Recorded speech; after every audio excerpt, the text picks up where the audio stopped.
And who better to embody this rugged style than David West? With a perfect name for today's game, he's the league's new sheriff in town. Xavier and Dayton, it's our version of must-see TV.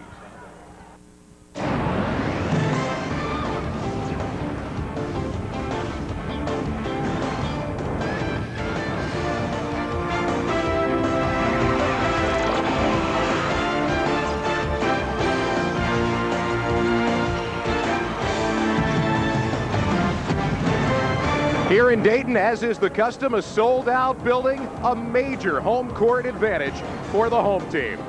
The Atlantic 10 Network presents Atlantic 10 Conference Basketball. Welcome to UD Arena for this afternoon's Atlantic 10 Conference game featuring the Xavier Musketeers and the Dayton Flyers. Hi everyone, I'm Scott Graham, and we have got a terrific one for you to open up the Atlantic 10 season. Two traditional rivals, two teams that go at it hard in what should be a wild building throughout the course of the afternoon. Joined now by John Griffin. John doesn't get a whole lot better for the first week. Not a chance, Scott. This is one of the greatest venues in college basketball, and we have a chance of seeing a little bit of March Madness in January as these two teams only 50 miles apart square off. Well, you take a look at what you're going to see today for Xavier. Make no doubt about it. You have got a superstar quality player in David West. It doesn't get any better than David West. He leads his team in field goal percentage and rebounding, but he's led the Atlantic 10 in rebounding for 3 straight years. This is going to be a very difficult matchup for the Dayton Flyers because David West does so many things well. He's passing the ball, especially when he's double teamed. He's a force around the defensive end blocking shots. And how about his offensive rebounding? He's a powerhouse, and this is what the NBA scouts are looking for, his ability to take his man away from the basket. If you look on the other side, you've got a Dayton team that's a little bit more spread out in terms of depth and contribution from a variety of players. Last year, a couple of youngsters came in. Now that they're sophomores, they've taken over. Well, Oliver Purnell is so happy with his sophomore class in Marshall and Wallaskowski. Marshall provides the scoring from the outside, and Wallaskowski, tremendous rebounding on the inside. Both guys shoot the ball so well. Marshall especially, 20 points against Purdue, one of the best in the conference next to Lynn Greer. And on the offensive end around the basket, Wallaskowski can take his man to the baseline. He's got a great touch, and he's so consistent. Watch his moves around the glass. Just a sight to behold this afternoon. Well, when you take a look at who else could be one of the dark horses to be a star today, Yante Holland was the MVP of this game last year. On the other side for the Xavier Musketeers, Kevin Fry with 20-plus in his last 2. Dayton and Xavier next.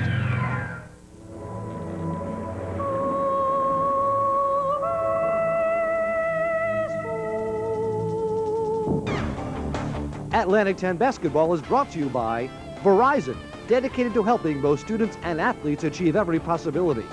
By GMAC Mortgage, our knowledge is your power. And by Volkswagen, see your local Volkswagen dealer for a test drive.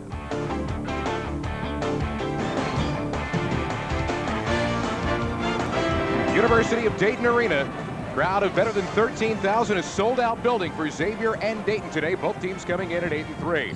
Xavier starters, it's been the same for every game this year. Brian Young up front with West, Chalmers and Sato in the backcourt. And the head coach in his first season, Thad Matta, 8-3, 32-11 overall. The other side, you've got the Dayton Flyers, and they will have up front Hall, Wallaskowski, and Finn. The backcourt composed of Marshall and Morris and Oliver Purnell. 108 wins in his 8th season here at UD. Long-standing rivalry. In fact, this is Xavier's oldest rival. Dayton leads the all-time series, and the home team has won the last 13 meetings. Dayton has won the last 6 that have been played here at UD Arena. We are underway, and the Musketeers controlling. Both teams coming in superb defensively, numbers 1 and 2 in most categories in the Atlantic 10 Conference. And as a result, Scott, you're going to expect to see a low-scoring game because both teams are so stingy at the defensive end. Romain Sato hitting on the first shot of the game. The sophomore from Central African Republic gives Xavier the 2-0 lead. And he just keeps getting better. He's only a young player, been playing only 5 years. Xavier is going to come out and challenge. They're very aggressive in the half-court defense. They have not been showing as much full-court pressure as Xavier fans have been used to seeing in recent years. Good interior passing, and West got a piece of it, but also got a piece of the shooter, Sean Finn. That's going to send him to the free throw line. Well, Thad Matta said before the game he's got to keep his team out of foul trouble, and here you just see the great court presence of Wallaskowski to recognize the double team and distribute the ball to Finn. I just like the way Wallaskowski plays, and West obviously unhappy with the call, but again, it's going to be key for the Xavier Musketeers to keep David West out of foul trouble. We talked about two sophomores who are making a contribution for Dayton. Sean Finn, sophomore from Hayes, Kansas, is also seeing a lot more playing time this year. 63% from the free throw line, but he misses a pair. Well, last year Oliver Purnell went with a smaller team. He started Nate Green. This year, Finn, having played well in the summer on their Australian tour, gets the opportunity to start this year. There is Lionel Chalmers, the junior point guard. Good matchup there with David Morris, the senior. Xavier being deliberate, trying to set up the good shot. They've struggled in certain games in terms of field goal percentage. And that, not a well-advised shot by Chalmers as the shot clock was winding down. So here come the Flyers in transition. Hall, a pretty feed to Wallaskowski. Great team basketball, way to advance the ball down the court, and Hall, again, terrific player, not scoring as much this year, but has a tremendous feel for the game. Chalmers, little runner, that's not going to work, and Hall with the rebound. Scott, that's 2 possessions now where the Xavier Musketeers did not get a good shot. Hall in rhythm. Off the miss, Sato shows that great leaping ability and pulls in the rebound. That's Fry. He's had the hot hand the last 2 games. Xavier continuing to struggle to find it. Third try for Sato on the way back up, and in the foul. Great job of hitting the offensive glass by the Musketeers, and Sato makes good on the third try. Well, Xavier, not a very big team, particularly in their front court, but very athletic. Sato, again, very active on the glass. We talked about his vertical, almost 48-inch vertical, and again, he's using it. He's gotten much stronger over the past year, and you can see how he uses that upper body strength to gather the rebound, power the ball back up. Member of the conference all-rookie team last year. His shooting has been a bit off this season, but he converts there on a 3-point play.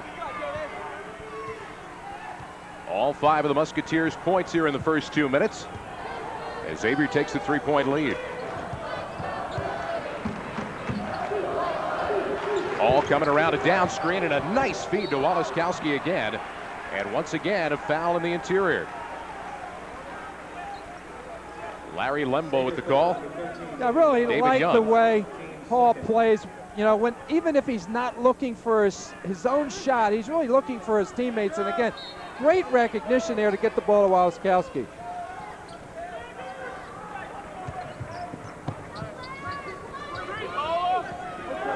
There is Morris. Now Wallaskowski trying to go up over the top. Aggressive play by Fry, but the Flyers get it back. Morris, the point guard. He has not shot well this year and misses on that one as West clears the glass away.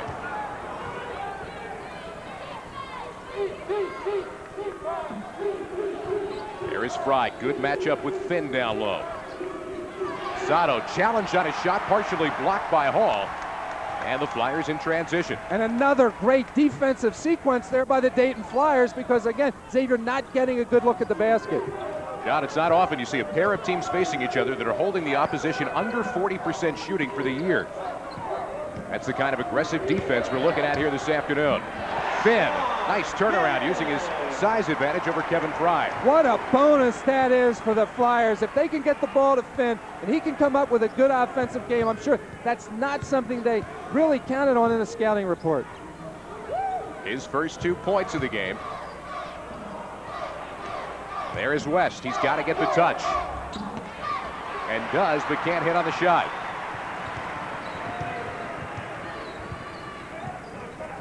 Now the Flyers want the lead. There's their leading scorer, Marshall. Good look for Wallaskowski, and he'll get another shot at it. But stepped on the end line, lost the basketball, and it will go back over to Xavier on the turnover. Well, we talked to Oliver Purnell before the game, and he said, you know, he really likes the way his team's playing. They play good defense, they play unselfish offense, they play basketball the way it's supposed to be played. There's Chalmers. Trying to break a shooting slump, can't hit on that one, and Wallaskowski another rebound. There's Hall, head of the pack. and he'll go to the line to shoot 2. Well, Dayton right now is playing good half-court defense and able to now beat Xavier down the court. They're getting a couple good looks in transition, and again, putting a lot of pressure on Xavier's defense. Right now, Xavier getting in a little bit of foul trouble. And Coach Matter was saying before the game, he's very much concerned about whether his team can stay out of foul trouble because they're not very deep. Admata, great success at Butler. Coach of the Year in the MCC in his one season. Youngest coach in school history at Xavier since Bob Stack took over in 1979. Had a chance to speak to him before the game. A terrific young guy. He's got certainly a great future ahead of him here at Xavier, but also got a great staff. Sean Miller is the assistant coach he was just talking to. Sean Miller, a great player in his own right at Pittsburgh. Looks like West might have caught something in the right eye. Well, that's going to be key to get David West back in the game because so much of the Xavier offense runs through him. Some coaches in the league describe him as a point forward because he touches the ball so many possessions, and even if he's not scoring, he's the distributor from inside the lane. All off the miss, and Xavier hangs on to the 1-point lead, playing right now without West on the floor. Jason Williams, a freshman from Colorado, is checked in at the point. And that is Keith Jackson, another freshman in the backcourt with him. Much smaller lineup on the floor for Xavier without West in there. Shot clock winds down under 10. Young on the leaner. And once again, Hall rips down the glass.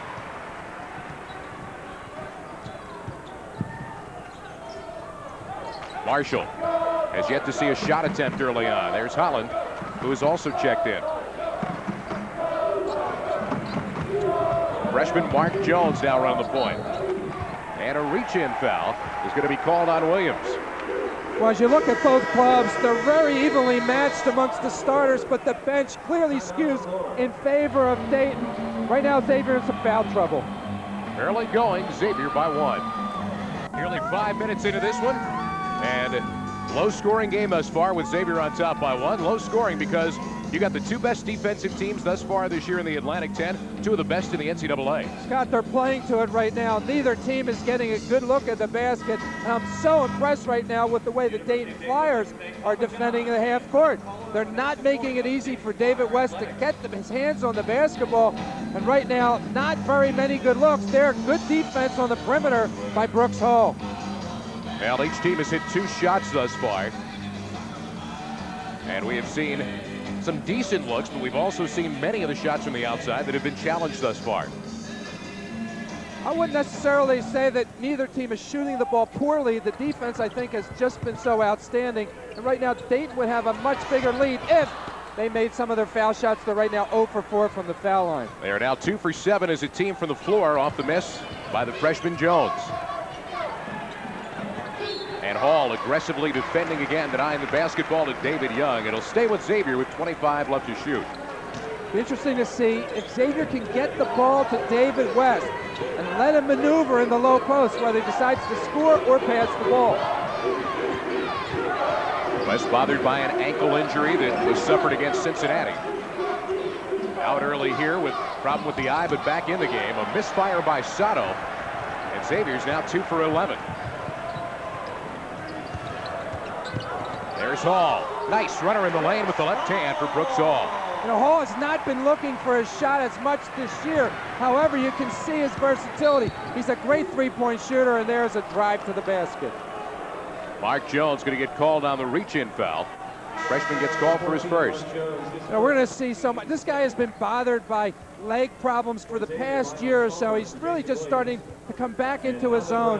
Good health for the first time since his freshman year. And he is completely healthy, putting up best numbers thus far in terms of scoring, shooting, three-point shooting.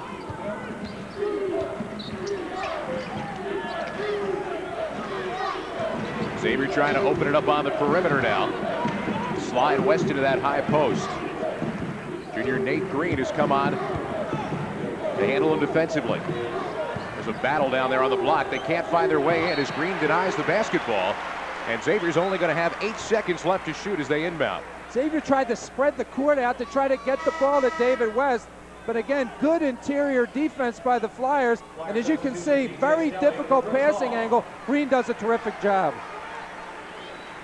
West only has 1 field goal attempt here in the opening 6+ minutes. And only a couple of touches.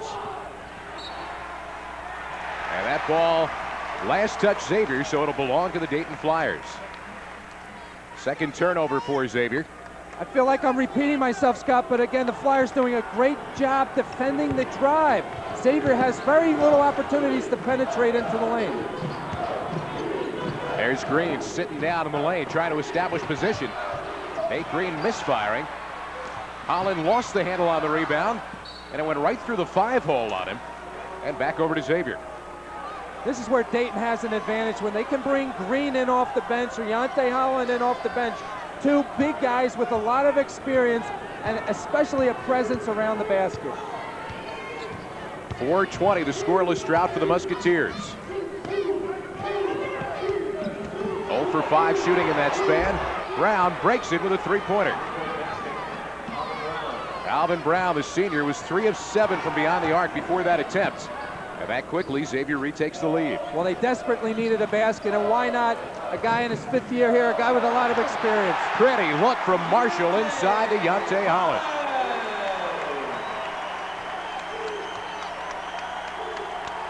That gets the crowd back into this game. You know, last year, a great game for the last couple minutes when the crowd really came into play. And again, there's 13,000 people with red shirts and sweaters on here this afternoon. Chalmers dishing off, nowhere for West to go. And now Chalmers again in traffic, couldn't hit the shot. He will go to the line, much to the dismay of Oliver Purnell, who thought it was good defense inside from his interior players. Well, his team played defense for about 25 seconds. He can't believe the call because it almost seemed like a bailout call. His team really played team defense for the entire 25 seconds or so. At that time, not necessarily a great shot by Chalmers going to the basket. Oliver Purnell really wants to give his team credit for playing solid defense throughout that possession. See the numbers on Chalmers shooting 40%. He was 0 for 7 in the win against Siena on Monday. Ended up sitting for nearly the last 8 minutes of that game. 0 for 3 from the floor here today, but he hits on his first free throw. Xavier over the years has allowed their point guards to look for their scoring opportunities. Right now, Chalmers averaging over 11 points a game. But the one thing the coaches really want him to do is cut down on his turnovers. Another try here to extend the lead to 2, and he does. Xavier, the second best free throw shooting team in the Atlantic 10, trailing only St. Bonaventure coming into the month of January. It's a team that's shooting at 73%. Dayton right behind at 72, but they've missed their first 4. Flyers controlling the paint early. There's Stelly. And off the drive, uses the glass in the rim, junior DJ Stelly. He's another guy Oliver Purnell can bring up in off the bench, a junior college player. But again, he's playing about 14 minutes a game and gives them a spark coming in to the game off the bench. Now you see that depth. They've already used 9 players here in the early going of Dayton.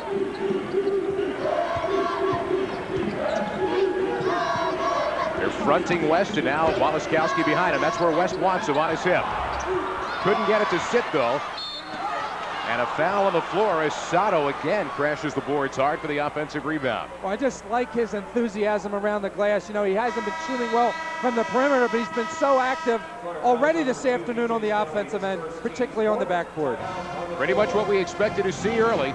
And right now, the Dayton Flyers trying to dominate this game with good interior passing and a strong inside game. We're tied. Defense has been the rule in our Atlantic 10 network opener, with Xavier and Dayton tied up at 10. This copyrighted telecast is produced by authority of the Atlantic 10 Conference and is intended solely for the private, non-commercial use of our audience. Any publication, reproduction, retransmission, or other use of the pictures, descriptions, and accounts of this game without the express written consent of the Atlantic 10 Conference is strictly prohibited. Dayton, a 7-0 record at home this season. That's their best start You're dating back now 16 years since they got off to this kind of a start at home.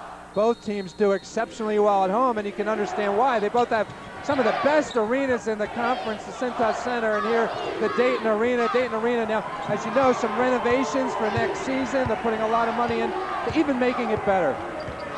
Well, truly one of the more enjoyable venues you're going to see in college basketball just because of the electricity in the building. Fry couldn't hit the little runner. It tickled the rim and fell off. Boy, that's a big play. Xavier really needs Fry to get into the offensive game. When the Fry is scoring, the offense clicks here for the Musketeers. West had to go a long way for that rebound off the miss by Stelly.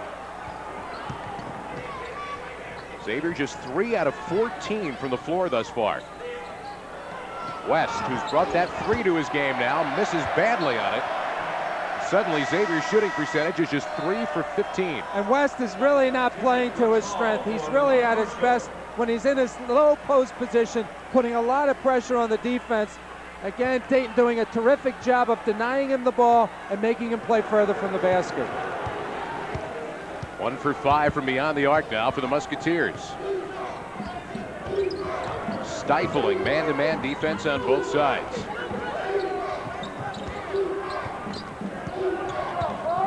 Look how far out and aggressively they're coming out man. Morris uses that aggressiveness and sets up Holland for the reverse layup. Holland, the MVP of this game last year. And again, what a treat for Oliver Purnell to bring a guy like Holland off the bench. He's so versatile. He provides so much energy. Chalmers lost the handle and traveled. You know, David Morris is not a guy that's going to appear prominently in the box score tomorrow, but he does so many things well. In that case, keeping Chalmers out of the lane. He's putting great pressure on the ball. Saw the Xavier turnovers, 3 of them. They had 18 last time out against Siena. Shot less than 40% for the game and still won by 9. Waliszkowski. And now Stelly swings it around to Holland on the reversal.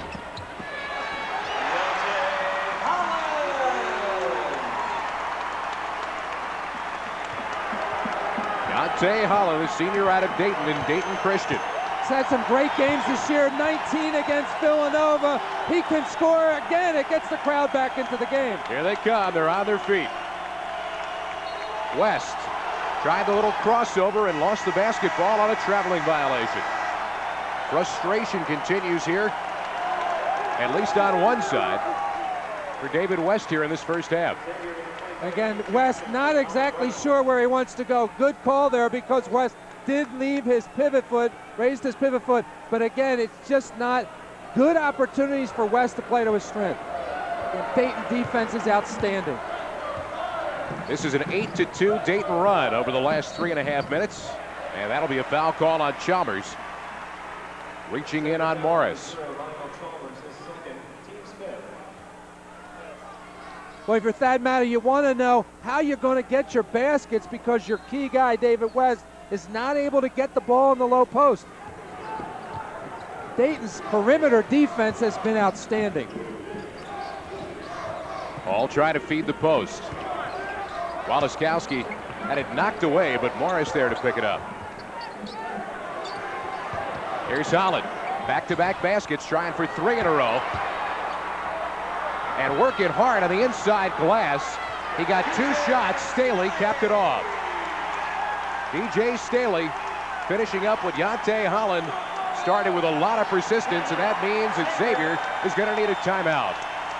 Boy, Holland or Staley could be starters on this club if Oliver Purnell want to, but he's getting such great activity, enthusiasm, energy, sparks, scoring off the bench. You can just see how active both Stelly and Yante Holland are. I mean, Holland did not make the first attempt, but he just keeps the ball alive with an offensive rebound. And Stelly is so athletic, again, doing a terrific job keeping the ball alive. This Dayton team, preseason picked right there with Xavier in terms of the West of the Atlantic 10. The 8-3 start, maybe even a little bit better than the folks here at Dayton expected. DJ Staley, the junior, has been a part of it. And you've got two very good teams facing off here for the first time this year. We'll see each other again later in the season in Cincinnati. And I think both coaches would rather have played this game a little bit later because it's such an important game. But there's David West at his best. You can see the determination on his face right now. He wants the ball in the low post. And again, if he gets it in that position, no one in the league is going to stop him. Finally gets his first opportunity to score in the game. They get Xavier back within 4. Here's Holland. And now Hall set up, off on the three-pointer, following his own shot, though. He keeps it alive. Dayton a little quicker to the ball. That's the second offensive rebound the Flyers have gotten in the last 2 possessions. Staley missing on the line, drive 3, and Chalmers a good look ahead. Jackson had it stripped cleanly. Highway robbery by Morris. Now in transition. Oh! What a play by David Morris. Now he is a great defensive player, but to be able to stop that fast break, to come up with the ball without a foul, and then to take it solo down the court and finish with a layup. Outstanding play by David Morris.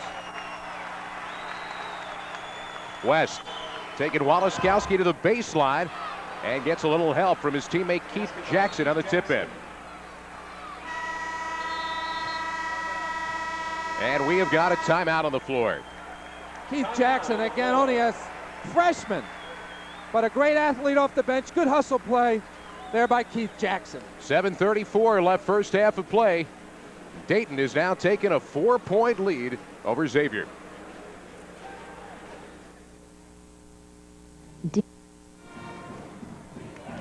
Now let's take a look at our Citizens Bank Not Your Typical play of the game. And it's got to be David Morris here. Just tremendous hustle. Morris the Cat, as he's sometimes known, and you can see why.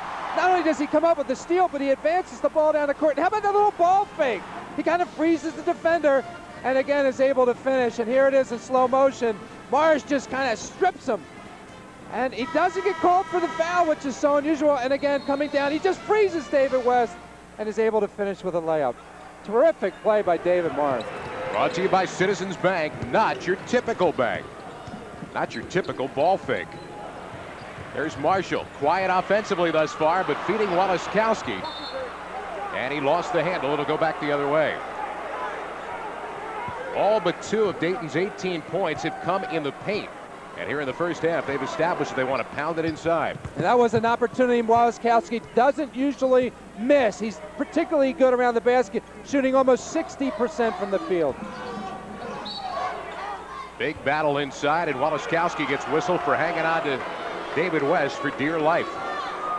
Well, this is a great matchup. We talked about this in the opening. Walaskowski against West, 2 of the best big men in the conference. But don't be surprised to see Oliver Purnell protect Walaskowski. He's taking him out of the game. If he comes back in the game, you will not see him match up on West because he has to keep Walaskowski out of foul trouble and in the game.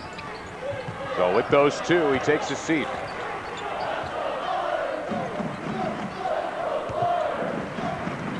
West working high post now. And there's another aggressive defensive play as Hall looks for some help and then finishes. Oh! Crowd wanted a goaltend call that wasn't coming. Keith Jackson just did a Michael Jordan. Sato nails it at the other end, and we've got a 2-point game. Boy, is that an insult to injury. The fans here clearly wanted the goaltending, and Sato again, a nice pull-up jumper off the dribble. Last night, Michael Jordan did exactly that in a Washington Wizards game, a highlight film play, and you're seeing another one right there. Crowd wanted a goaltend call. It wasn't coming.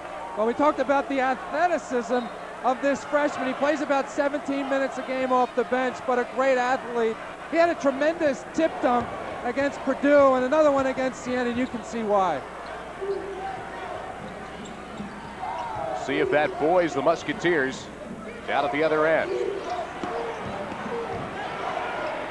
West, the body on him, hits anyway and ties the game up at 18. Well, Nate Green did a pretty good job of keeping West from getting closer to the basket. But again, West showing his versatility. Nice spin move with a fadeaway jumper on the baseline. The Musketeers get back in now, tying this up at 18. And once again, it is defense over to offense, and you got to get the big guy going. Well, this is something I think West has added to his game over the years, his ability to score even when he can't pivot and power move to the glass. That time, a little fadeaway. And those are the things that I think the NBA scouts are looking for, because David West at the next level is not going to be a low post player. Now here's your play, and this may have been the spark for Xavier. Look at the defense. Again, Hall comes up with a good defensive play to come up with a steal, but can't finish. And there's Jackson again with that acrobatic, athletic move to pin the ball in the glass. He was laughing and smiling. No doubt his teammates were telling him he just did what MJ did last night. Xavier is 6-0 run over the last 2 minutes. Dayton bringing it down now in a tie game, and now Xavier extending the defense. Getting more aggressive at the half-court stripe, and that causes a 10-second violation. Well, a good defensive change there by Coach Mata. As he brings his defense out to half court, he tried to deny the ball to the point guard, to David Morris, and made some other players handle it. And again, they get the 10-second call. Good adjustment at the timeout.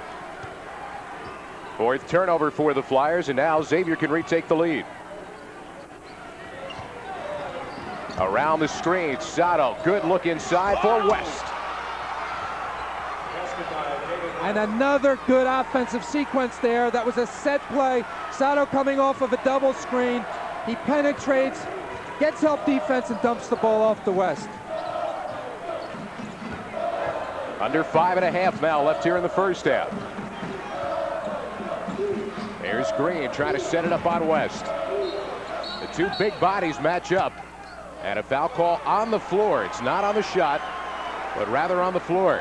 And Williams is going to get called for the reach.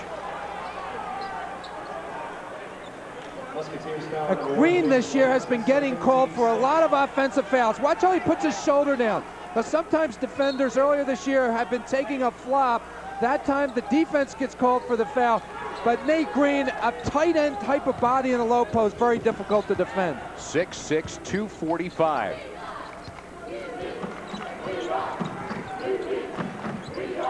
Flyers showing patience now defensively, trying to screen away from the basketball off the miss by Morris. There's that leaping ability from Sato again as he pulls in another rebound. 5 rebounds on the game for Romain Sato. And Xavier's forced to call a timeout as Williams got tied up by David Morris. Rather than risk losing the basketball, he called for the 30. Well, that was probably a smart decision. Jason Williams, only a freshman. He's getting good minutes, but he's not that polished yet at the point guard position, and Morris does a good job of forcing him to pick up the basketball. There is Coach Mata trying for his 9th win here. His first season, you see age 34, 32-11. Now, that included a terrific job in the one season, as we mentioned, at Butler. Well, you know, he succeeds some terrific guys, Skip Prosser and Pete Gillen, and some people have said, well, are you playing the same style of play? You know, Xavier fans have really liked over the years this up-pace, full-court pressure, and he said, well, a couple things. Number one, my team is not deep enough. He said, but we would be scoring the same number of points as any of the Xavier teams in the past if we shot the ball a little better. Came into this one averaging 72 points a game. They look like they'll fall well short of that mark here today, based upon the pace of play. Sato had it partially blocked. And now here's Jones in transition. The freshman, tough angle on the shot. Ends up with the rebound, and Sato blocked it away. Hall can't hit on his three-pointer. Had a good look. That's his second good look from the three. He's been a reliable three-point shooter over the years. Just can't find the basket right now. The miss by Fry, and now a 3-on-2 opportunity as Walaskowski can't finish it. Well, we talked about Walaskowski in the open, how he's been so consistent, particularly around the basket. But again, that's 2 good looks that he's had in transition. He's not been able to convert. 2-point game. Xavier on top. Jackson taking his man to the baseline and swatted away by Sean Finn. His 14th block shot of the year for the sophomore out of Hayes, Kansas. Xavier will have 13 seconds left to shoot. The baseline inbound when we come back. 3:39 to go first half. Musketeers on top by 2. Take a look at our Verizon game story. 3:39 left here in the first half. Xavier on top by 2. Each team has been held to hitting 1 out of every 3 shots. It's been a war on the boards. West is just beginning to see something offensively now with 6 points and 6 rebounds. Well, West will wear you down. I mean, he's going to have moments where he's not doing what he really wants to do, which is rebound and score. But over the course of an entire game, he puts tremendous pressure on the defense. This game is playing out exactly as we expected. Both teams being very stingy on the defensive end. Exactly as we expected, with one exception. That guy you just saw, Ramon Marshall, has yet to take a shot. And West has now missed badly on 2 3-point attempts. That time he thought he was fouled. Well, West wanted to foul, but that's not really where his game is. You know, he's obviously trying to establish a game further from the basket, but again, his strength is right in the low post, right in the paint. Flyers do a better job this time of breaking that half-court pressure, and Marshall finally gets his first shot attempt, missing on the baby jump shot, but Finn is fouled, going back up with a rebound. Marshall kicking himself there because he did have a terrific look. That's, again, his first attempt. He's averaging about 10 attempts a game, and he's averaging 13 points. So the Flyers really need him to be in the offensive flow. It's always good to get your first basket, and that was a great opportunity. So Finn, who missed a pair of them at the line earlier in the game, now gets a 2-shot foul to try to tie the score. One more try coming. No, he's played more minutes this year, actually 2 or 3 times as many minutes as all of last season, so he's getting a wonderful opportunity, and I think he's deserving of it. He's playing to the minutes that the coaches are giving him and the confidence that they're showing in him. Former Kansas Player of the Year, averaged less than 5 minutes a game last year. But if you extrapolate it out, his 40-minute average of rebounds, it would have been 14 a game. And that's why he's gotten more time, and he's made the most of it thus far. West, good look inside, and better defense as DJ Staley came from behind and poked it free. That time Dayton changed its defense, extended to half court. West got the ball in the center of the court, and again, we talked about his ability to pass. That time does a terrific job distributing the ball.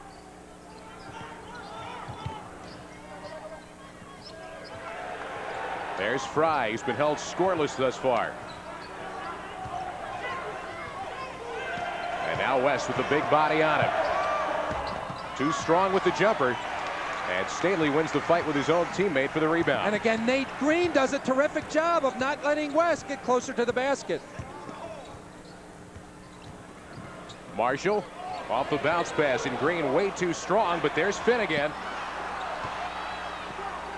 And Sato controls the glass.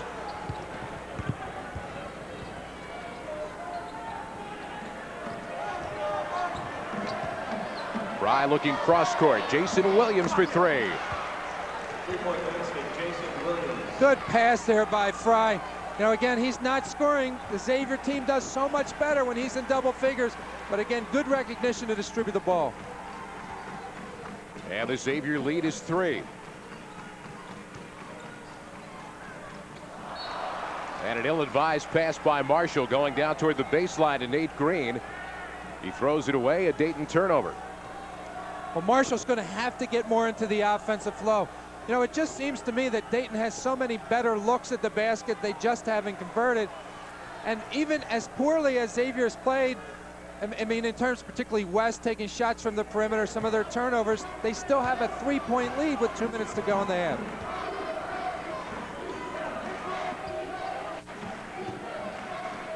Dayton doing some switching up, showing a little bit of zone now.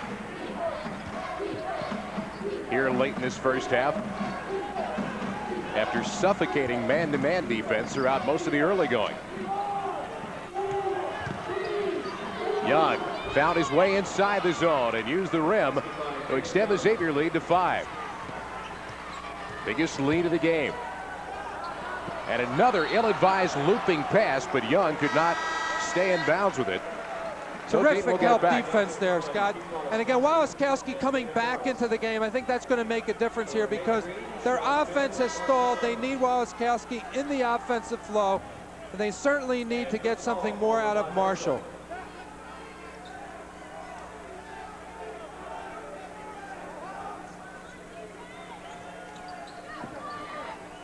Holland provided a big spark the first time he was in the game.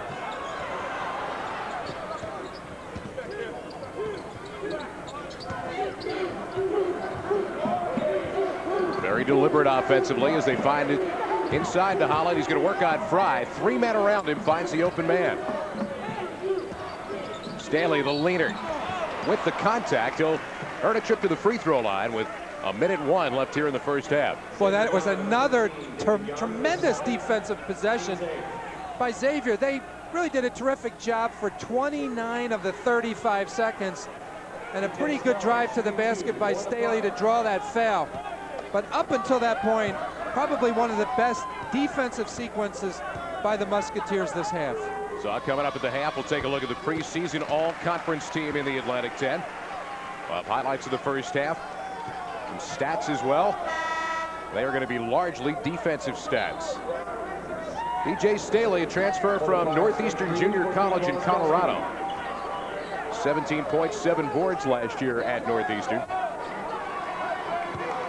Well, the scouting report on him is he's a slasher. He can get to the rim, and we saw all of that in the last possession. He comes into the game to make something happen on the offensive end. One left-handed shooter leaves, another one returns in a 3-point game.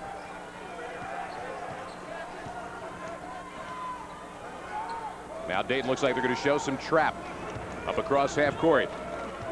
Now they showed it, then fell back out of it.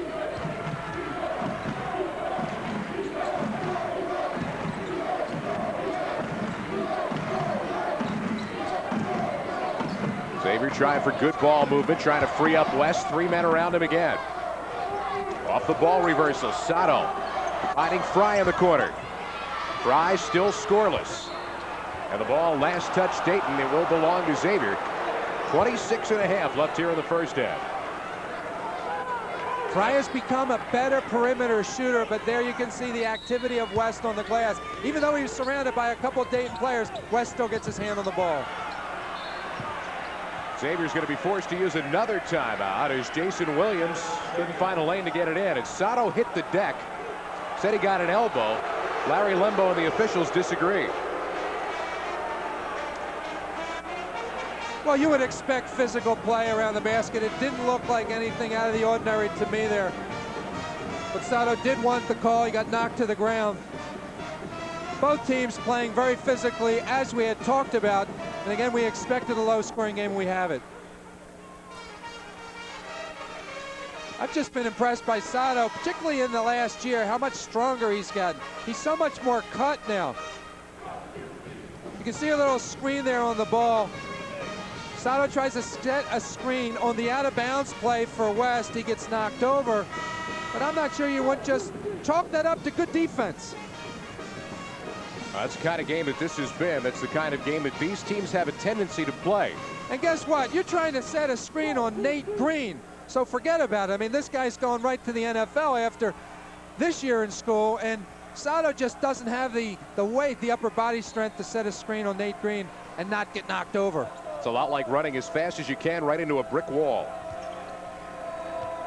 Xavier can hold for 1, leading it by 3 here in the closing seconds of the first half.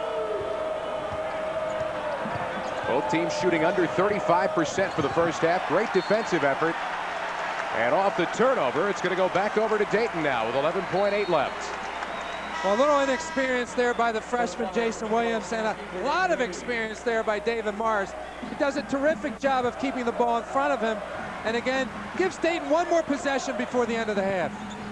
Xavier trying to slow down their progress down floor, but Waliskowski had a look. It gets knocked out of bounds with 2.5 left, and it still will belong to the Flyers.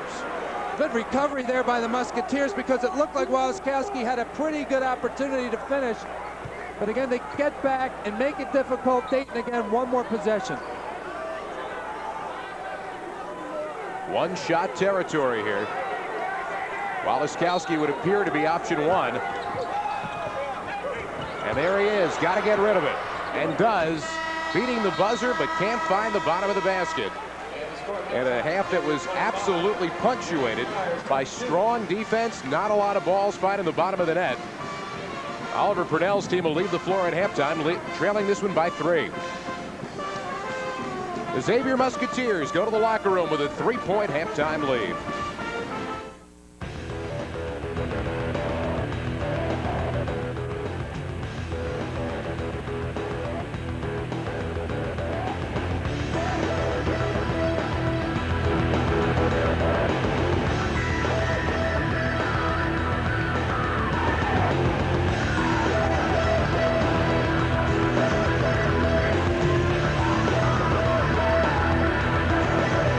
The Atlantic 10 is basketball excitement.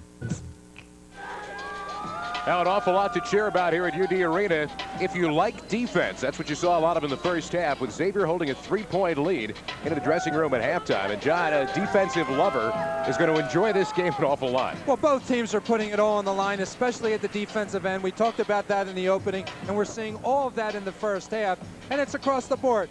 Each player in the lane and on the perimeter is doing an outstanding job on the defensive end. They are coming out and playing it aggressively, and the teams are trying to use that as well to transition over to offense. In some cases, that's working. In some cases, it's not working. But overall, it was defensive rule today. Yeah, for the Dayton Flyers, it starts with David Morris. He's done a terrific job, even defending the perimeter. And here we see it on the fast break. He just does a terrific job getting back and finishing at the other end.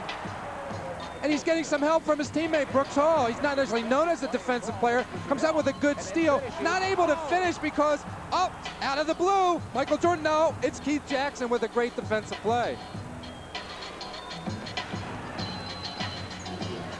And, of course, you've got more defense sliding over the big man, Sean Finn, his 14th blocked shot of the year. As we said, it has been about defense in the early going. We also told you it would probably be about this guy, a preseason All-Atlantic 10 pick and the reigning player of the year. We'll take a look at David West and the All-Conference team next. We're at halftime of the Atlantic 10 television network season opener between Xavier and Dayton. The Musketeers' David West is among those chosen as a member of the Atlantic 10's preseason All-Conference first team. Larry Rosen has more on West and the rest of the squad. One of the nation's most prolific backcourt tandems. A point guard for the ages. A scoring sensation and a monster in the low post. On the floor together, they'd be unstoppable. But for now, they are the Atlantic 10's preseason All-Conference first team.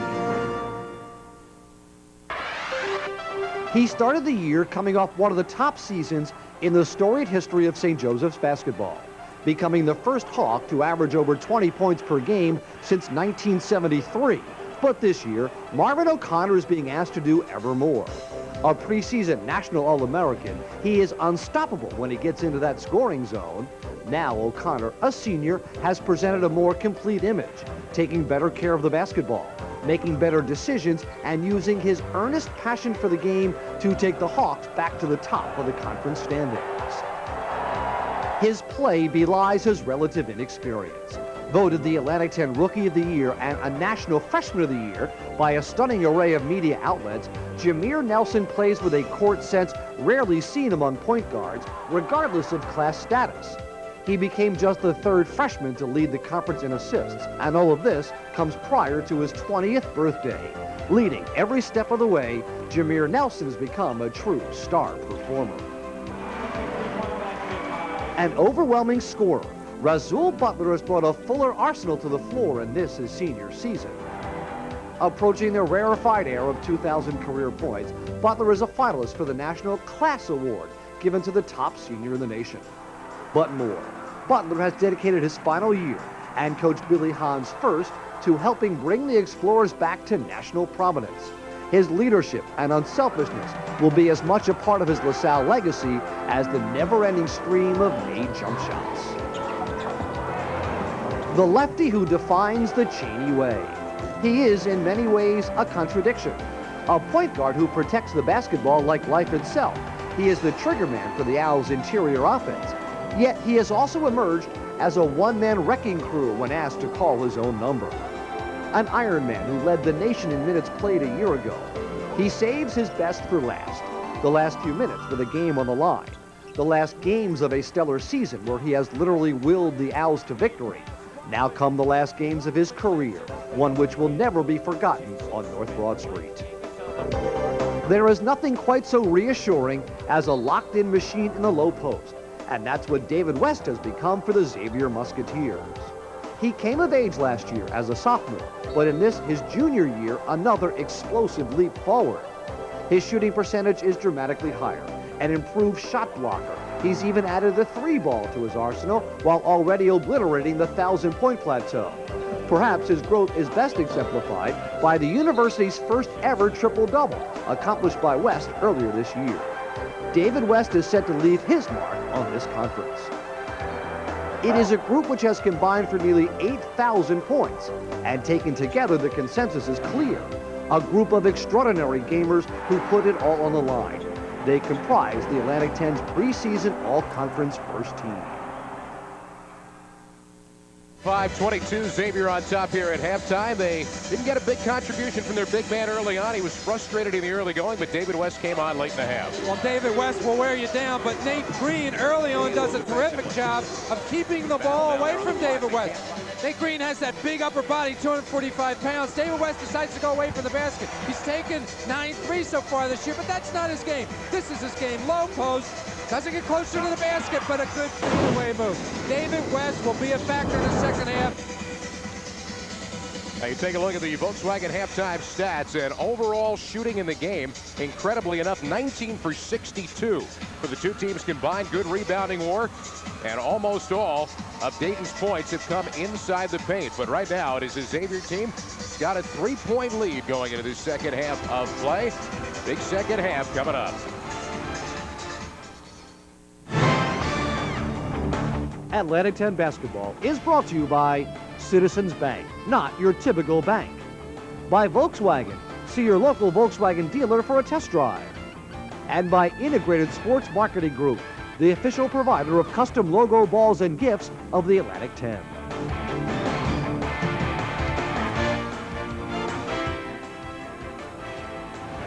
(25-22), Xavier on top of Dayton here as we get set to begin the second half of play. Xavier, led by Romain Sato, had their first 5 points of the half and 2 more to go along with it. West with 6 coming late, and the rest of the distribution down the line. The other side for Dayton, we told you early on about Wallaskowski and Marshall. Well, the two of those players, the two sophomores, are combined 1 for 8 from the floor, 1 for 7 coming from Wallaskowski, and only 2 points between them. Holland and Staley with 6 points each to lead the way. And what's missing on Marshall? Marshall noticeably absent on the...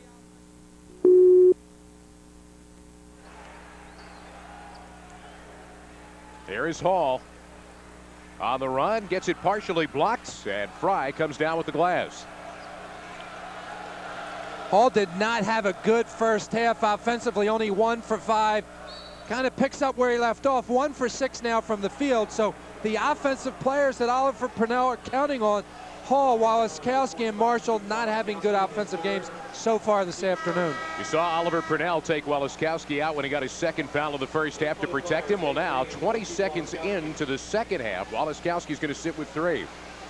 And Nate Green coming back into the him. game has done a good job defensively, but he doesn't give you the offensive presence that Wallaskowski does.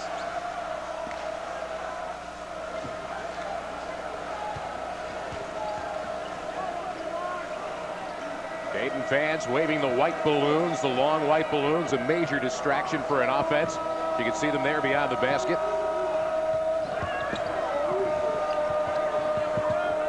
Fry came up short with it. Another good defensive play along the baseline for the Flyers.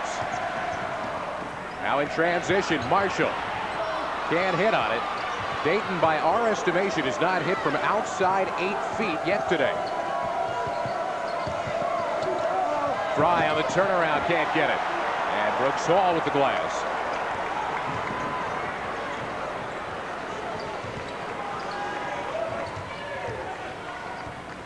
On the inside, Finn has it blocked away by West.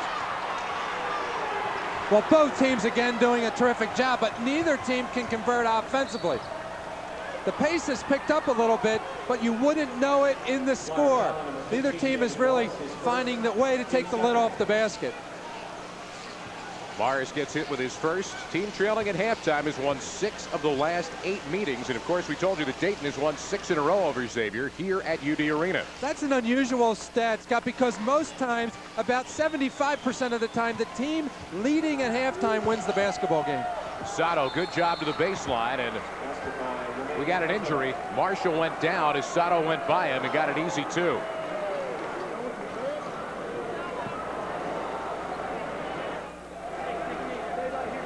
This is something Sato has added to his game, the ability to put the ball on the floor. He's just new to the game, playing only 5 years. Try to pick up what Marshall did on the way to the baseline. It looks like he perhaps had taken a knee. You certainly hope that he didn't twist his knee. We'll get another look here as he goes toward the baseline defensively. It looks like his knee banged Sato's knee as Sato was going to the basket. Knees banged each other. It hurts for a bit, but usually able to get back into the game. And normally that kind of an injury is not very serious, but it also hurts like crazy for a short period of time. The things that always concern me is when a guy goes down when there's no contact. I've seen so many times over the years a player has an uncontested layup and then all of a sudden he collapses. And that's the scariest knee injury that I've seen in my career, because usually it's reflective of a torn anterior cruciate ligament, something like that, that's debilitating and will keep the player now out of the lineup for the rest of the season. I was in the same building with you when we watched that happen to Bernard Blunt. Yeah, many years ago.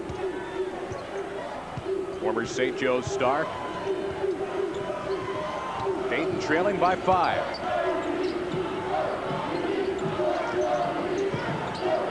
There is Green trying to go to work offensively.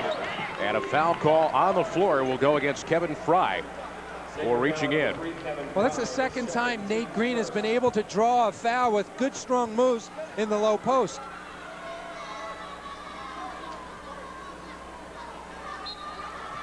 Each team with a win streak on the line today. Xavier 3 in a row, Dayton 5 in a row. Points have been hard to come by. There's Hall trying to get it going, can't hit on his shot. Sato had released there, but Chalmers and West didn't see him.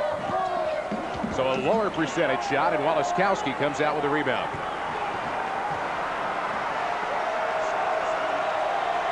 Two and a half minutes into the second half, and we've seen merely one basket. Staley gets fouled on the way in, and he'll get an opportunity to go to the free throw line. You know, as you look at the game unfold, it's not obvious where the next basket's going to come from either team. So we've seen in the last couple possessions some very quick shots, probably not the most advisable shots for either club. And what you're now seeing is guys driving to the basket, trying to score, going to the foul line.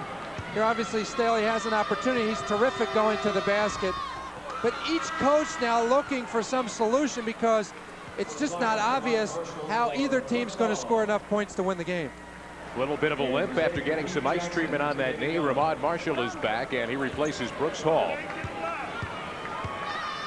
Staley trying to convert on his second free throw, and does. First point of the half for Dayton, and back to a 4-point game.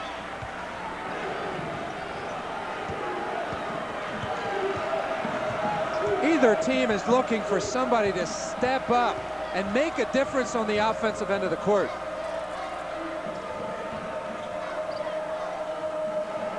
Back in his way in is West. Got to take it away from him. And a good play by Walaskowski to start it off. But Morris nowhere to go as Keith Jackson got back on him.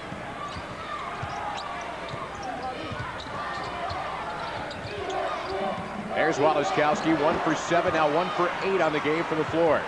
Fry does a good job that time getting his hand on the ball. But both teams really like to get to the foul line, and that's not happened for the Musketeers. Only 3 foul shots in the first half. They've scored more foul shots this year than their opponents have taken. So West is just not getting to the foul line. That's a big part of the Musketeer offense. West again fighting his way inside, and this time the little man Morris reached in as he was making his move to the lane. So you were talking about getting to the foul line. That's where West is going.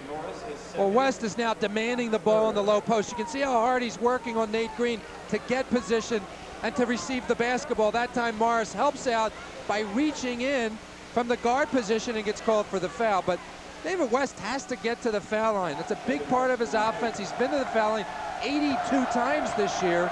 So that's a solid 8 times a game for David West. And a good shooter at that, 74% from the line. Mark Jones will come back into the game. So will Yante Holland, replacing Morris and Nate Green. You know, when you're looking for ways to score, the foul line is probably one of the best. And for Xavier, it's a big part of their offense. They're averaging 72 points a game, but they get at least 15 foul shots a game, and they get about 11 or 12 made free throws a game. Xavier didn't get a benefit there, but you just saw that great leaping ability of Romain Sato on display as he got his fingers on that ball and tapped it over the sideline. Musketeers by 5. And now they bring some pressure. There's Holland. And he got hit apparently from the front, according to Joe DeMeo. Kevin Fry is going to get hit for the foul, and it'll be his 3rd. Well, this speaks to the athleticism of Holland. He goes to the basket. The foul could have been called on either of 2 players. But again, a good, athletic, strong, and physical move by Yante Holland. Frustrating game for Kevin Fry early on an individual level. Now Holland hitting on his first, the senior from Dayton. 76% shooter on the year coming in.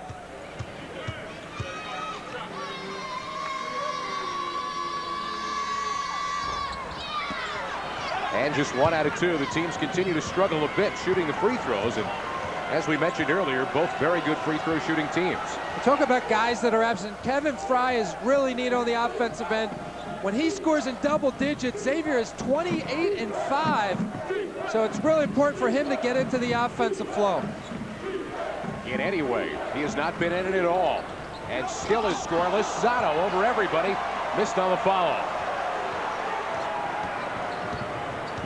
Tell you what, it's a pleasure to watch him jump. Staley missing with the left-handed shot, and now Marshall, another left-hander, brings it back down again. When you think of Keith Jackson and Sato in the lineup at the same time on the same team, you really have 2 of the best athletes in the conference. Staley, the little pull-up is too strong. Now the putback, blocked away, and finally, Wallaskowski gets it to fall. I'm going to give Holland half the credit for that basket by keeping the ball alive. He's the best offensive rebounder in this club, and even though he's playing only half the game, he gives Coach Purnell the energy you would expect from somebody who's playing a total of 40 minutes. Crowd is well aware that Flyers need them right now. And a foul call on the floor as Xavier was trying to push it inside. I get the feeling the team that gets to the foul line the most is going to win this basketball game because field goals are just too hard to come by. The foul line might be the best opportunity to score. Timeout on the floor, 14:51 left to go here at UD Arena. Dayton scrambling, trying to stay in this game, and they are down by 2. Or 100,000-mile powertrain protection. 28-26, Xavier on top with 14:51 to go here at UD Arena. And our U.S. Airways out-of-town scoreboard, St. Joe's and UMass getting set to go about 40 minutes from now. St. Joe's 2-0 on the road this year and trying to break out of a mid-season funk as they hit Atlantic 10 play. LaSalle is at Richmond later on tonight at 7:30. First Atlantic 10 game for the Richmond Spiders in their history.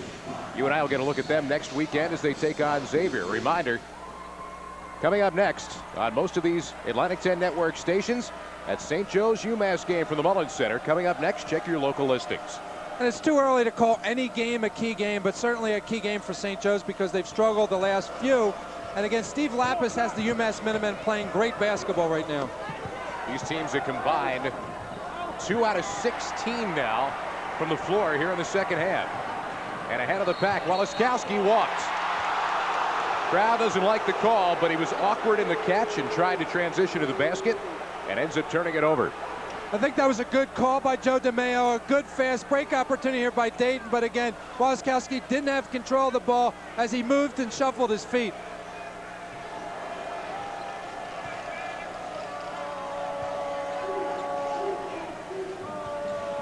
Here is Chalmers. Trying to penetrate his zone. Sato from a step outside the range you'd like to see. And the miss. Well, I was just about to say he has great range, but I don't think so. And again, another great athletic play by the wingman of Xavier Sato, that time coming back to make it difficult for Waliszkowski's ball to even touch the rim. It has to be frustrating a little bit for Waliszkowski because he's had so many great looks that have been taken away. Either he hasn't finished or he's just been defended by two terrific wing players in Sato and Sato the miss. Jackson. I'll tell you what, that underscores what is not a cliche here today. There are no easy baskets. Holland challenged again and knocked away by West. The crowd wants a foul call they're not going to get. Jackson round the arc, finds the bottom of the hole and extends the lead to 4.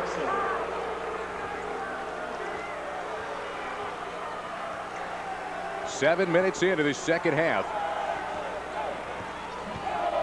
And this Dayton Flyers team has been held to just 4 points.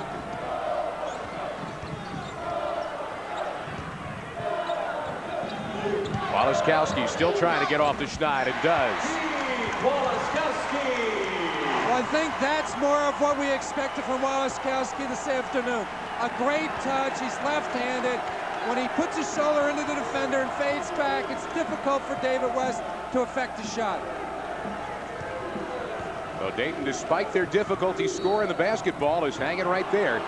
And now Waliszkowski is going to get called for hanging on to West. This becomes huge because just as now they're going to give it to Yante Holland. So Holland is going to get the call, his second. That would have been Waliszkowski's 4th. Waliszkowski again just keeps getting better, only a sophomore, but desperately needed by Coach Purnell to be part of the offense in the second half. To protect him, he's coming out anyway. Sitting with 3 fouls. There's West, a little bit too strong. It's Staley with good leaping ability for the rebound.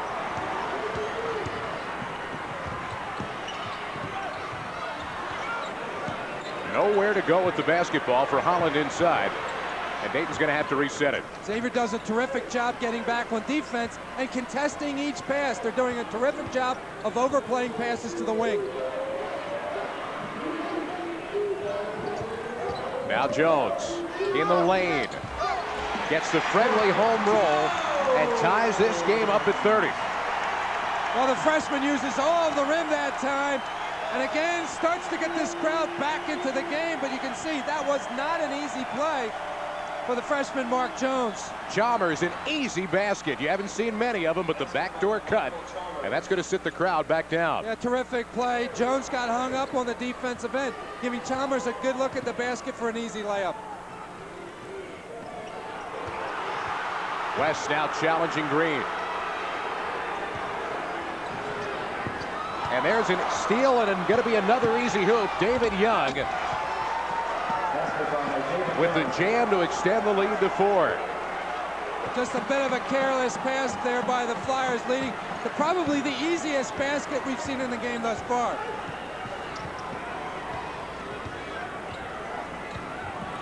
Jones doing a little warding off on Chalmers. And now a good look for Green, who can't convert, but Holland does. Yeah, good heads-up play. Terrific half-court set there. Holland, right place at the right time. Green was not able to finish, but a good play.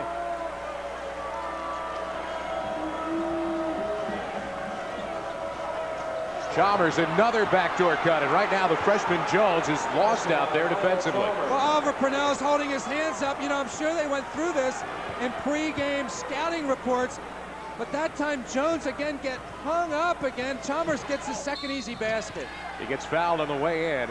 Is that a function of somebody having to switch defensively once he gets hung up out there? Absolutely. You know, you walk through these things before the game starts. You don't like to get beat on the same play twice, but watch the screen by West on Jones, giving Chalmers an easy basket. You can get beat once on that game sometimes if you're not alert, heads up, but you should never get beat twice.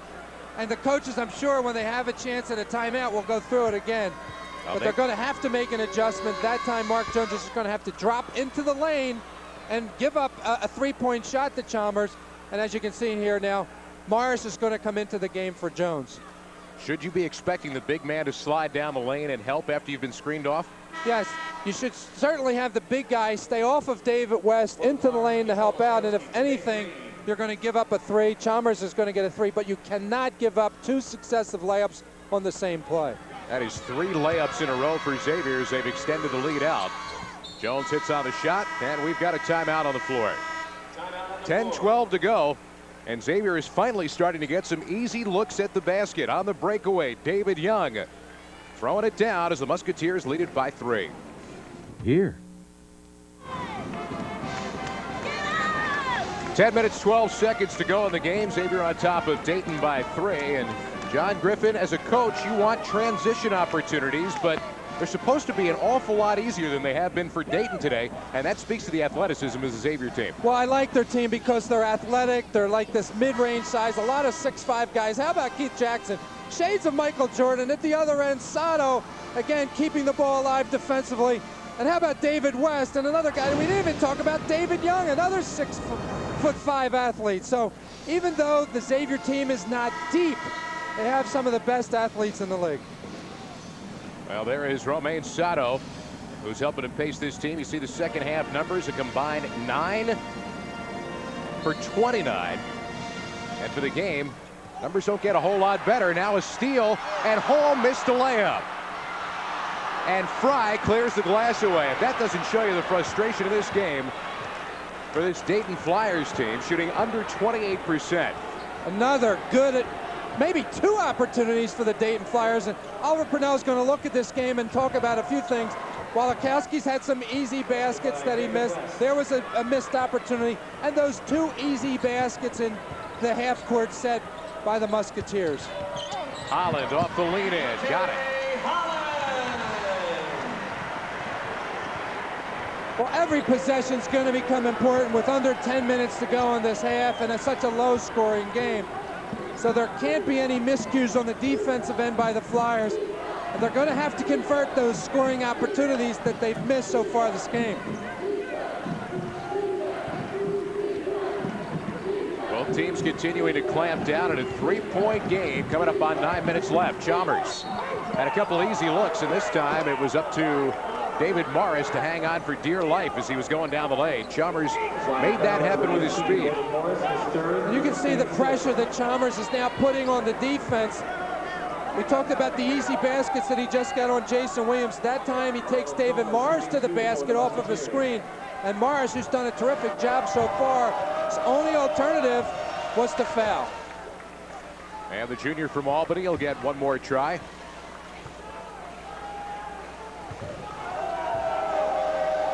Tick under 9 points a game last year for this Xavier team. Came in averaging over 11. 1 out of 2 makes it a 4-point game. There's Marshall. He is yet to heat up today.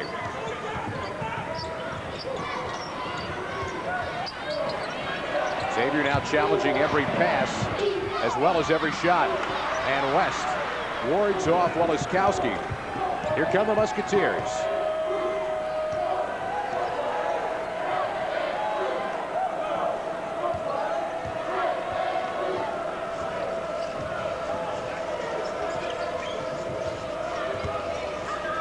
Sato got the 3-pointer. Well, that's big because each coach having a bit of a chess match as they kind of try to come up with a set that's going to work. Sato has just gotten better since last year of being able to score off the dribble. That time sizes his man up. He's got a beautiful release once he's in position to shoot it. And there is going to be a basket, a goaltending call. The crowd here at Dayton says finally. As Sato trapped that ball, you can see him leading the way with 12 points. And 11 rebounds on the day, but this is goaltending. Way over the rim on this. And again, a good call by the official. And a turnover as Xavier lost the handle on the basketball. So that quickly after the Musketeers had established their biggest lead of the game. Dayton comes back down now and can cut it back down to a 3 or 2-point game. Under 8 minutes to play. Holland. 2 men on him. Finds the open man. Well, Holland gets that extra year this year. He's eligible to play. And you can certainly see his poise, nowhere to go, but finds a wide open Wallace-Kowski. And again, the crowd getting back into this game. Again, each possession is critical with just a little over 7 minutes to play. Each time that the crowd has gotten into it, Xavier has had an answer to shut him down and sit him back down. Young finds his way into traffic, and now Fry nails his first basket of the game, a three-pointer. Well, it couldn't come at a better time. Now you see Sato stepping up. You see Fry stepping up. That time he had a pretty good look from the perimeter. Morris on the penetration, and a blocking foul will be called. That's going to be on Kevin Fry, and if it is, that is number 4. So just moments after getting his first basket of the game, Kevin Fry has just gotten hit for his 4th personal foul. Timeout on the floor. And we have got a timeout on the floor. Big shot from Fry as he gets on the board, and has helped his team out now to a 6-point lead with 7 minutes left. Basketball evolved to its highest state. Now the predicted order of finish in the Atlantic 10 Conference this year. In the West, it looks like it might very well stay true to form. In the East, Apple Cart has been upset a bit, but Xavier and Dayton are expected to battle right to the end. Well, what we've come to expect in the Atlantic 10 over the years is to expect the unexpected. And right now, Xavier Dayton battling it out here in the first game of their Atlantic 10 Conference schedule. But I think before the year is over, you're going to see a lot of upheaval because teams like LaSalle are playing better. UMass, St. Bonaventure playing better. Makes for exciting basketball as we get into the latter part of February. Romain Sato, you just saw, helping to lead the way for Xavier out to this lead, and now off the steal. Fry playing with 4 fouls. Helps to generate the turnover. Xavier has threatened a couple of times to take control of this game. The largest lead has been 7. That time Dayton made the adjustment because Xavier just ran the play that got Chalmers an easy basket the last 2 times. West establishing position, and it blocked by Staley. But a foul call is going to send him to the line. Flyer foul number 2, DJ Staley, his second. I like the way the Musketeers really worked the ball around the perimeter to get West isolated in the low post, really without help defense. Staley did a terrific job trying to come over and stop it, but a little bit late. Coach Mata leaving Kevin Fry in the game with 4 fouls, a pretty bold move because there's still 6.5 minutes to play. So now West extends it out as Xavier matches their largest lead of the game at 46-39. Fry continues to play with his 4 fouls, held to just 3 points on the day. And a rebound off the fingertips, knocked out of bounds, belongs to Dayton. Credit to David Young for leaping on that ball and keeping the rebound alive, but he couldn't control it. Again, good hustle by both teams. Dayton gets another possession here, though. They're going to have to make do with each one there. Another careless pass by the Flyers. Trying again to pound it inside and not able to do so. Now West asserting himself inside. And Sato over everyone. Now has 14 points on the game. Or talk about athletic putbacks. There's a good example of what the Musketeers have from their wingmen. And West attracts so much attention that sometimes you forget about boxing out some of the other players. They're going to look inside. David West finding his way, trying to assert himself, but we've watched Romain Sato flying all day. Xavier Musketeers with 6:04 left to play, enjoying their largest lead of the game at 9 points, and Romain Sato has been a big part of it. Well, he was a terrific 3-point shooter last year, but again, you can see his athleticism there, 36-inch vertical. And how about his 3-point shooting? Could not have come at a better time, even though he's not stroking the ball as well as last season. They get a chance to see again right before the break. Again, just coming from the weak side and finding it easy too. Double-double on the game for Sato. Well, you can't forget about Sato because West takes up so much of the defense's attention, but when you got a guy like Sato on the wing, you can't forget about him defensively. Now Morris comes out and gets a lay-in to cut it to 7. Don't forget, last year a very similar scenario here at UD Arena with Xavier leading late. Dayton rallying to win.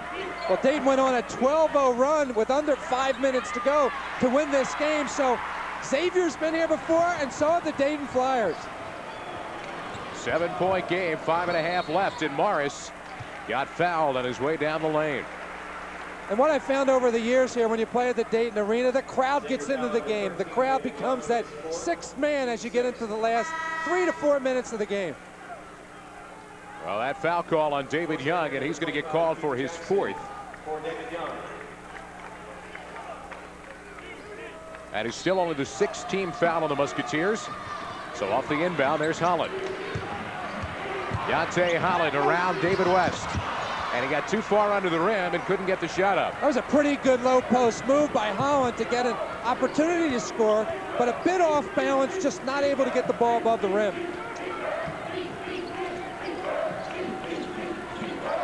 There's West. He missed on 2 3-point attempts. Gets a little closer to home, and out Chalmers. Got it. Bottom of the net for Lionel Chalmers. Up ahead, Wallaskowski, and again has it knocked away in transition. Well, Xavier now converting on those 3-point field goals. You had Sato, you had Fry, and now you have Chalmers. And again, Wallaskowski doing a terrific job of beating the defenders down the court, just not able to finish. Last time Xavier won a game here at UD Arena, Pete Gillen was still the head coach. It was January of 1994.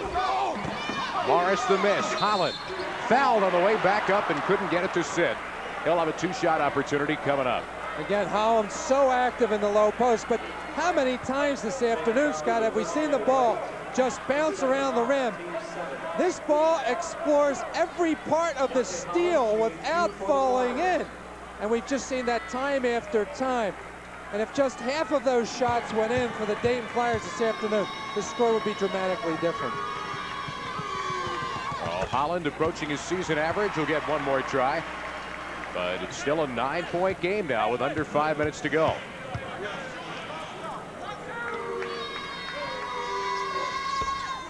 And a pair of them for Yante Holland. Well, Dayton now tightening up the defense, full court pressure here, hoping to come up with another possession, forcing Xavier to turn the ball over, take a quick shot.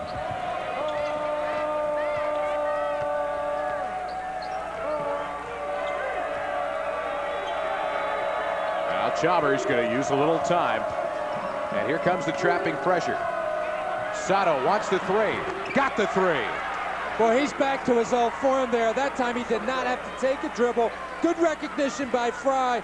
And Sato, again, when he has the time and space, a picture-perfect jumper. He is having some kind of game here today. Now Hall got the leaner. There's a name you have not heard a whole lot of. Brooks Hall. And a timeout called for. Hall with just 4 points on the day. And he stepped up to help that defensive pressure on the inbound with 4:05 to go. Dayton's got to start turning it up a notch. I just like the way Sato just spots up. He had an idea that he was going to take that shot. He just has terrific form. He keeps getting better, adding new things to his game, but even last year has a terrific and a form that you can really model. If there's any young kids watching Sato shoot the ball, model that form, because it's something that I think would carry you well, any young player, through their basketball career. Guy who knows a little bit about playing in this state, played at Dayton Christian, played in this town, was Mr. Basketball in the state of Ohio by the Coaches Association, so chosen as a senior, averaging over 26 points a game as a high school senior here in Dayton. And the numbers, the Flyers still have not connected from beyond the arc today. And you can see if there is a difference as this game unfolds, the 3-point shooting for Xavier is going to be the factor. Chalmers got held up, but a good job of breaking pressure. Fry missed. Sato tipped it in. Well, the crowd wanted goaltending there, but again, Sato so active on the glass. Again, nobody there to box him out. He finishes with that tap in. I cannot imagine there will be any question if Xavier hangs on here who will win the Blackburn McCafferty MVP trophy today, as a foul is called on the floor and Fry just fouled out of the game. Well, up till halftime, no one really distinguished themselves on either team, especially on the offensive end. But Sato has really stepped up. Here, Kevin Fry does a pretty decent job trying to draw the offensive foul. Well, the crowd serenades him with pleasant wishes for the road. Fouls out with just 3 points. This from a guy who had 20 last game out and 22 in the victory at Creighton. He had been the team's leading scorer the last 2 ball games. It'll be an interesting decision for Coach Mata in terms of who he's going to put in the game to replace Fry, because he doesn't replace Fry, a guy with so much experience, with somebody with equal experience. He's going to have to go with a freshman. David Morris shooting 2 for the Flyers. And it looks like that freshman is Keith Jackson. As Fry sits, having fouled out with just a 3-point jumper to his credit that came here in the second half. Barr is sitting on the first. Will have another try with 3:40 left to go. Xavier holding a commanding 10-point lead.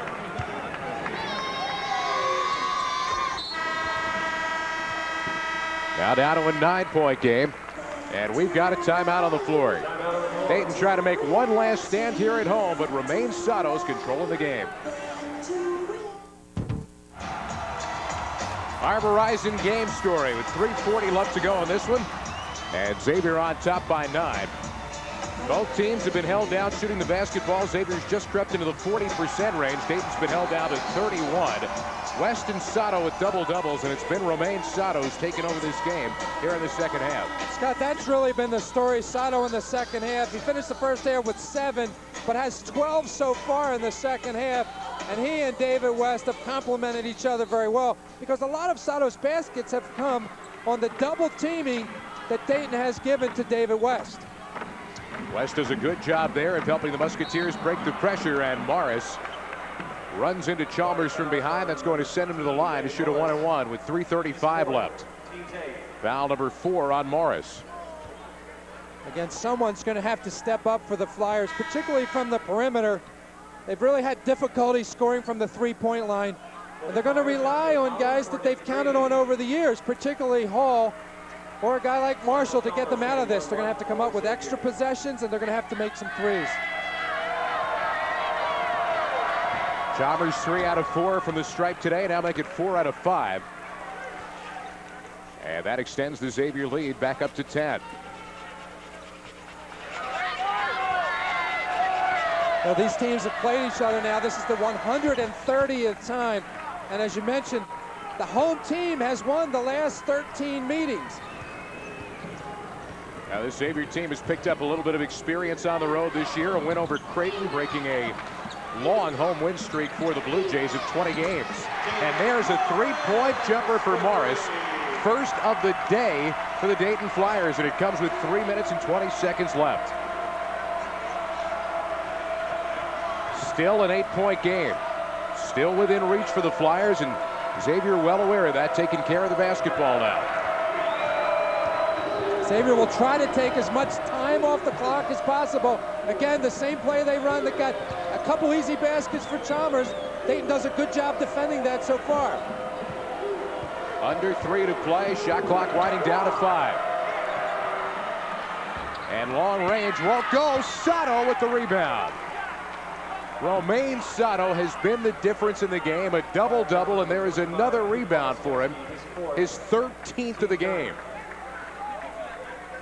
You just can't say enough about Sato. Xavier takes a shot, not necessarily the greatest shot for Keith Jackson, but Sato again on the offensive glass, no one boxing him out. And as a coach, you get frustrated when your team plays defense so well, and there's one miscue, one guy doesn't box out, giving Sato an extra opportunity to score. Now that may have been a big miss now. 2:40 to go, an 8-point game, and here come the Flyers again. And Morris gets the contact that is going to send him to the free throw line. Jackson going to be called for the personal with 2:36 to go. Morris putting a lot of pressure on the defense here by taking the ball to the basket.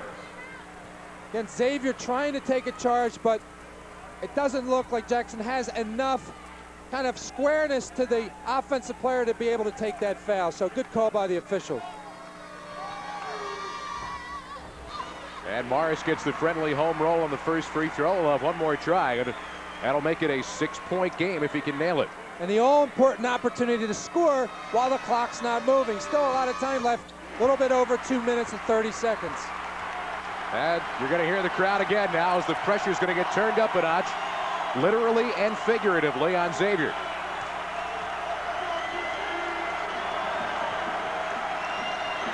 Well, if you're Xavier, you're going to rely on your most experienced players here to play with some kind of poise. Kevin Fry out of the game is really going to be a factor.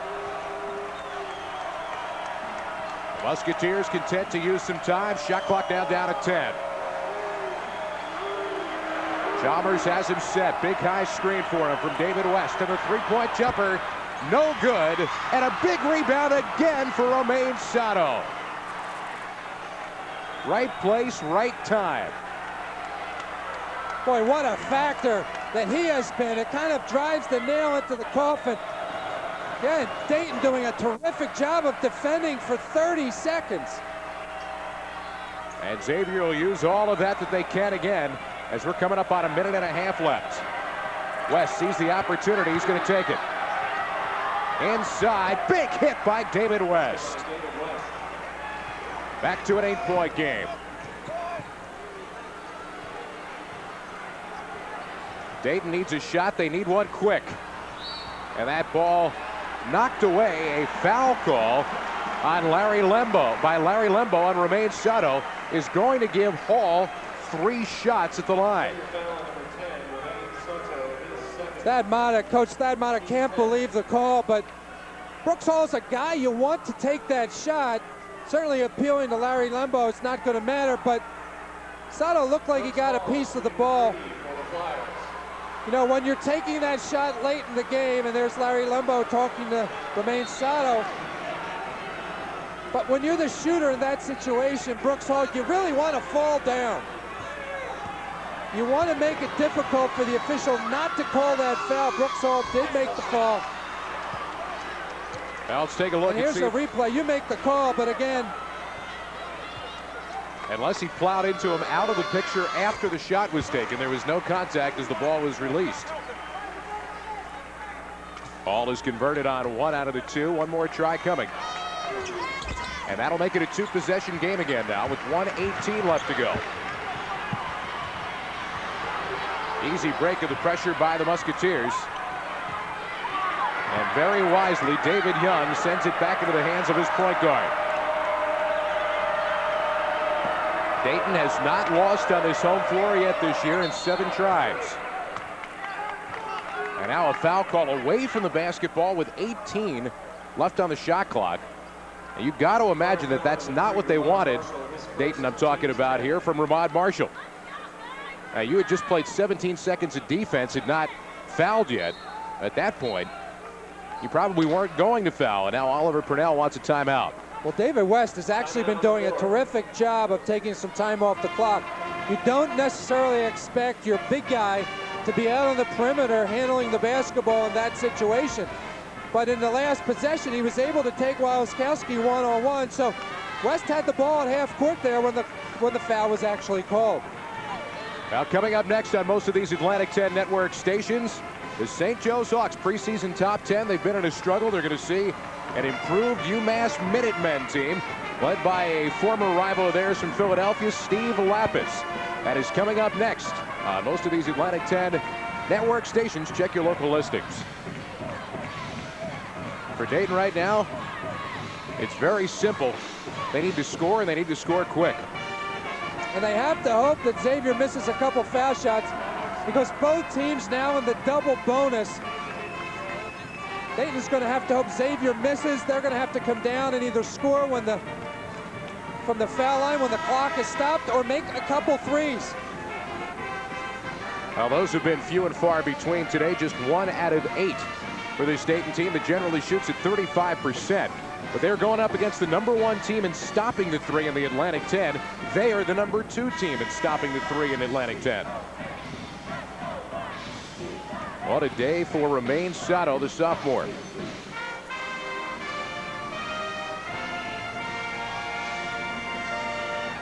Well, this is a good test for both clubs because the intensity coming into this game, the importance that the fans and alumni put on this game from both universities is really something to behold. And talking to the coaches before the game, they both like to work out before the games to relieve some of the stress. They both take it on. Lionel Chalmers, who has 10 points of his 12 that have come here in the second half. One more try. This is a big one. And that makes it a 3-possession game again with an even 1 minute left to go.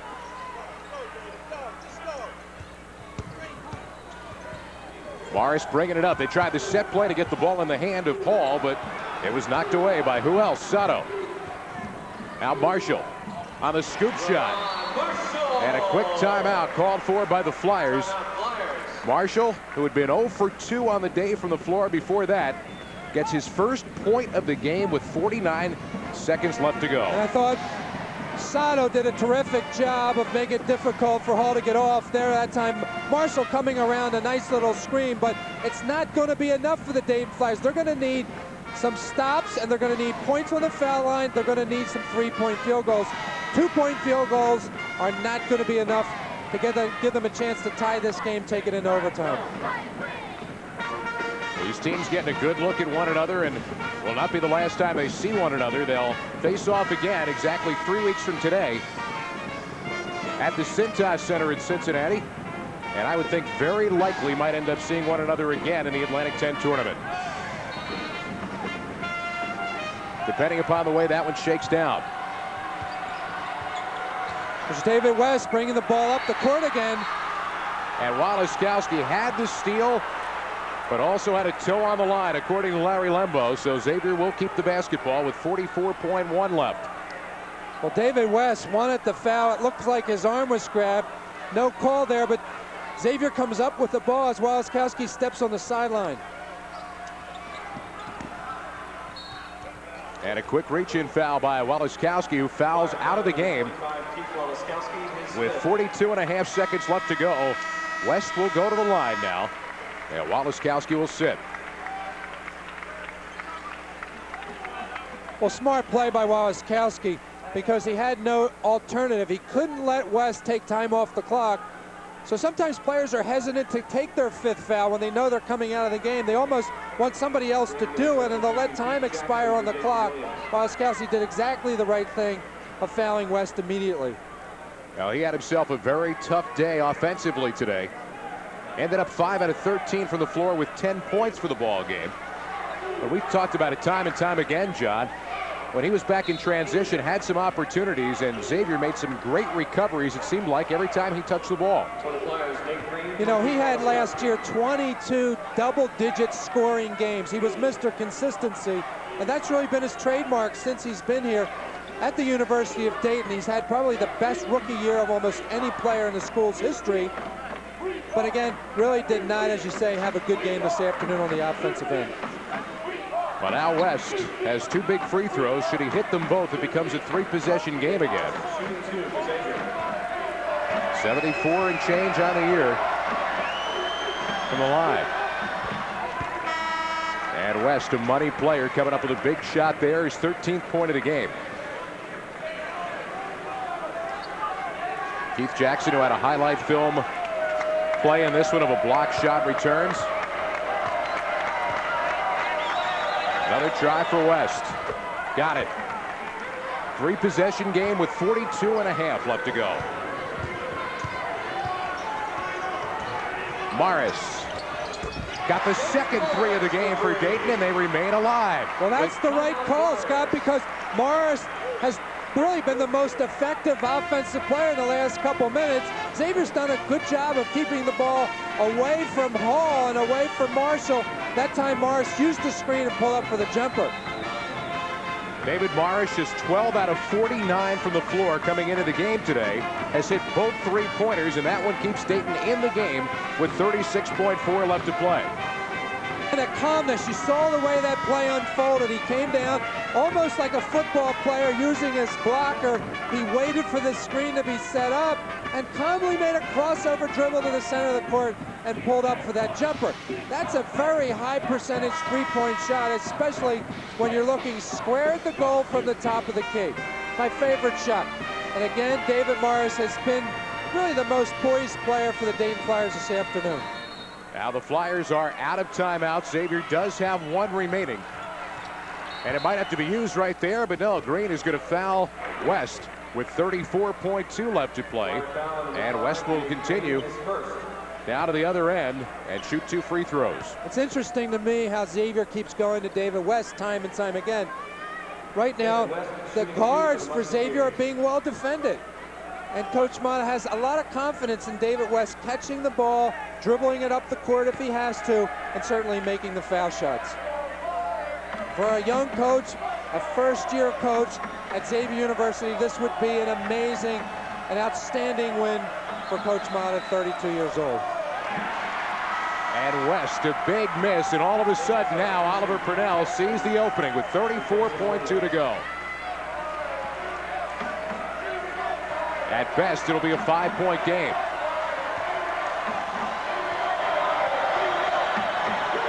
Shooting into a sea of waving white. He hits 1 out of 2. 5-point game. Time winding down. Morris again. Had it knocked away. They wanted a foul call and no whistle. And now Chalmers is fouled by Morris. The Dayton bench just exploded as there was no whistle on the drive to the hoop. Again, David Morris is the man. He opts to go to the basket. And that time it looks like there was a little grab there by Chalmers. No call.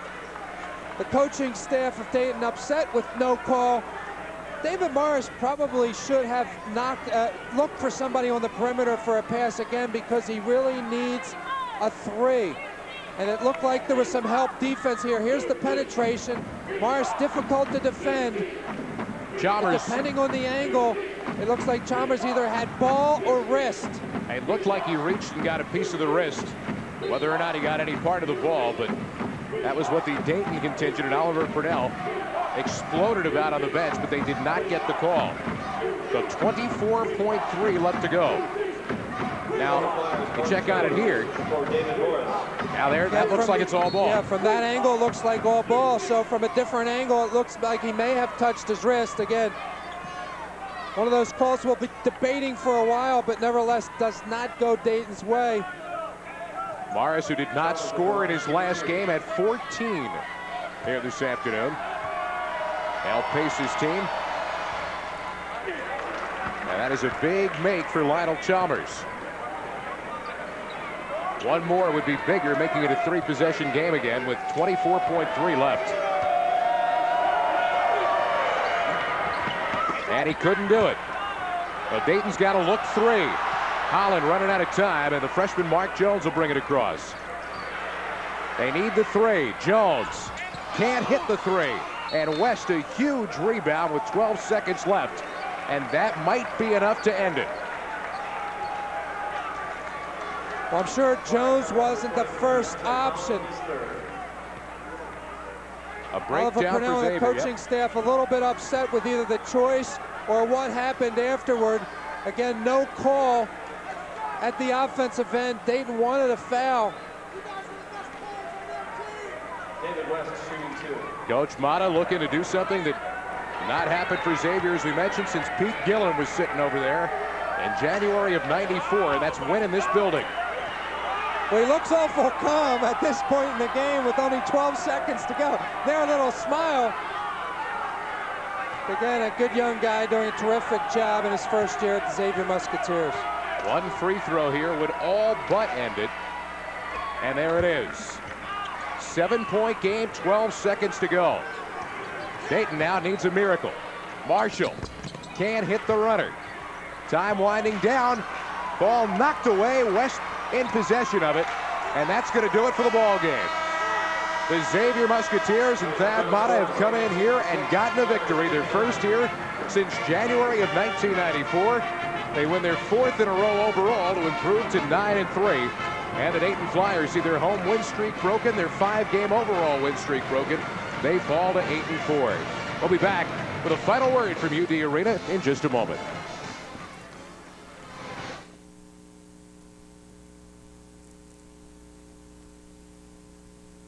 basketball has been brought to you by Verizon, dedicated to helping both students and athletes achieve every possibility. By GMAC Mortgage, our knowledge is your power. And by U.S. Airways, the official airline of the Atlantic 10 Conference. Well, here today, the Xavier Musketeers come in and they win the Blackburn McCafferty Trophy here at Dayton for the first time since 1994, 66-59. And this should be the Blackburn McCafferty MVP of the day. Romain Sato helping to lead the way for the Xavier Musketeers. Stay tuned. St. Joe's UMass coming up next on most of these Atlantic 10 network stations. Along with John Griffin, this is Scott Graham. Once again, the final score 66-59. Xavier on top. The preceding a production of the Atlantic 10 Television Network.